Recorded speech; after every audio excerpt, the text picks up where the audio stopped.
Hi, long time no see.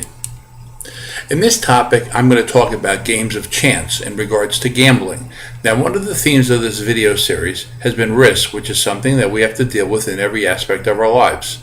There is risk everywhere, and all we can do to combat it is to understand the presence of it and the significance of the pluses and minuses of each type of risk, whether it be related to our jobs, our relationships, our investments, our recreations, etc.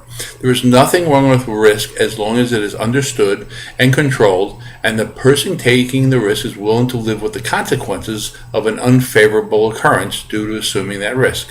There are indeed few sure things in life. We each have our own risk profile. I have made this point over and over again, but let me be extra clear. I encourage you to take risks as long as they are sensible and not potentially exposing you to nefarious outcomes. We need some risk in our lives, and if we try to assume a riskless, septic sort of existence, we will likely miss out on a lot of good things. Okay, so now let's address the risk in regards to various games of chance where something financial is at stake, usually money. For the most part, public gaming offered by institutions like casinos, the government, booking establishments, and the rest are structured to satisfy your desire to gamble and charge you for that experience. The charge is usually in the form of a payoff to you less than the fair value payoff of that game of chance. Fair value refers to the payoff that you would need to receive for various outcomes so that over the long haul you would break even. In the gambling business, you breaking even is not the desired goal. The desired goal is to part you from your money and pay the gambling institutions their expenses with some profit. The risk can vary from game to game and can be quite different. Let's first consider those public lotteries that most governments offer these days. First, consider the expected payouts of these lotteries. Understand that mathematically speaking, these payoffs are hideous, meaning that the payoffs are incredibly low for how much money is taken in, and well below a fair value payoff. Sometimes the amount below the fair value is given different names like the VIG, the juice, the chop, the fee, etc. For lotteries, the VIG is huge, and the lottery is very profitable for the municipalities that offer them. Lotteries are poor games of chance. So why are they so popular? Well, that's easy. It's because they're very easy to play, and as many people play them, then the pot builds up to an astronomical level. And even though the odds might be 1 in 175 million that you will win, the thought of winning $100 million or more offers powerful incentives to the dreamer in us. So we are suckered in, as they say. Now, if you commit a couple of bucks a week to the lotteries, that will not likely hurt you very much.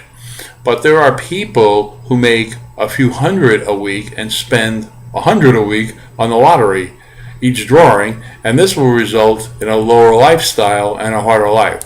This is not a good situation, especially if there is a family and kids around. So my advice is not to get hooked on lotteries, because although they can be fun as they offer hope with the longest of odds, they're mostly a bad deal, and I'm sure you can all find better uses of your money for recreational purposes. Now let's move on to sports betting, handicapping, which refers to the selection process one uses to find winners of sporting events and then to bet one's picks. Sports betting is an extremely difficult process, but if one follows modest guidelines, one can have modest success. So let's define modest success. Modest success means not losing a lot of money and having a good time while doing that, and on a real good and lucky day making some money.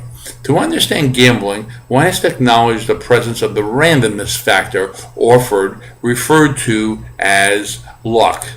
This is mostly the single biggest determinant of whether you win or lose.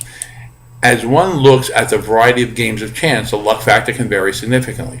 For example, playing the lottery games is as close to 100% luck as it gets. However, there's a small contingent who have devised a lottery number selection system based on picking lesser commonly selected numbers by players, like non-birthday numbers, to decrease the chances of a shared payout if the numbers happen to hit. In any case, playing the lottery is mostly luck and very low odds against you. Now, in sports handicapping, there's a whole lot more skill involved. There is a lot of skill to picking winners in football, baseball, basketball, hockey, horses, whatever sport you choose to watch and bet. No matter how much time you spend researching sports or handicapping, as it is called, any experienced sports bettors will tell you that picking winners over the long period of time and overcoming the house odds, as one puts it, is no mean feat. But I strongly suggest that if you're going to be a regular sports bettor, that you put in your time for research in order to handicap well. The house usually offers many different types of lines to bet. Two of the most common are the points line and the money line. Let me explain how each works and use football as an example. Suppose the Broncos are playing the Ravens and the Broncos are favored by 7 points. So if you bet the Broncos to win by more than 7 points, and that's called beating the spread when they do that, then if you bet $100 and the Broncos win by more than 7 points, you win $100. However, if the Broncos win by less than 7 points or tie or lose the game, you have a losing bet, and you indeed will lose $110. The $10 extra is the vig or the juice or the commission.